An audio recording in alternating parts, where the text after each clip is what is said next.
আমরা এমন একটা দেশে থাকি, এই আসিয়া আজকে কিন্তু সে কিন্তু মেডিকেলে মারা গেছে।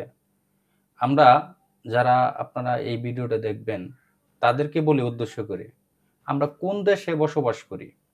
যেই দেশে আমাদের শিশু, আমাদের সন্তান তারা কিনা আমাদের মাঝখানে নিরাপত্তা না।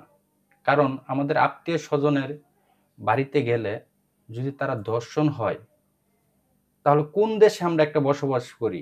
এখনো তারা কিনা ঘুরে বেড়াচ্ছে। এবং কি আজকে যে যেই শিশুটা মারা গেছে, যে আপনারা জানেন, সে কিন্তু বলছিল যে আমাকে যদি মানে কোডে তুলে জজ সাহেবরে বলবে, আমি পোতা দিয়া যেন আমি ছেঁচা দিতে পারি। সেই আসিয়া কিন্তু আর আমাদের মাঝে নাই।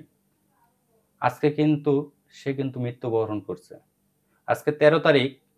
এই 13 তারিখে যারা আপনারা ভিডিও দেখতেছেন অগণিত শেয়ার, যেন এই আসিয়া যে পিচ্ছি মেয়েটা আছে সে মেয়েটা যেন একটা ভালো একটা বিচার পায়, ভালো একটা পায়। আর আমরা দেখেন এই সমাজ, এই সমাজের লোক যারা আছি, আমরা এখনো কেন এদের জন্য আমরা রাস্তাঘাটে কেন নামতেছি না? এই দেশটা কিভাবে ধ্বংস হয়ে যাবে?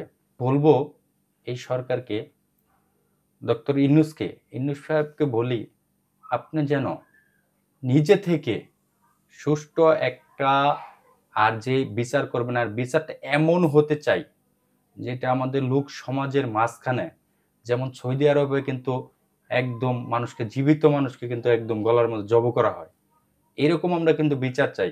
যেন এই আসিয়ার বিচারটা যেরকম, এরকম আমাদের এই ইস্তেমার মাঠে, দরকার হলে টঙ্গী ইস্তেমা মাঠের যেন এনে তাকে যেন ওইরকম ভাবে জবাই দেওয়া হোক।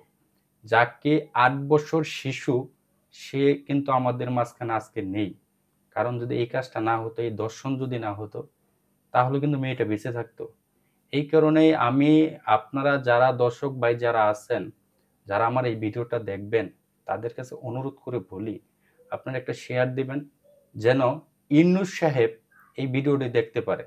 কারণ এটা যদি বিচার যদি না পায়, তাহলে আমার আপনার সন্তান কি বিচার? কোন দেশে আমরা থাকি? এই দেশে, এটা কি কোনো স্বাধীন দেশ? যদি আমাদের স্বাধীন হয়ে থাকে, তাহলে যেন আমরা দ্রুত যেন বিচারটা পাই। এটাই আমার কাছে অনুরোধ। আর যারা ভাই ভিডিও, তো অনেক ভিডিও দেখছেন ভাই, দেখেন আসিয়াটার ছবিটা দেওয়া আছে, দেখেন কত মলিন একটা চেহারা। সে কিনা মানে তার কি বলেন, রেবের হওয়ার যোগ্য সে? সে কেমন, কেমন পশু, যা বাবা এবং ছেলে তারা দুইজনে এই 8 বছর শিশুকে রেপ করছে।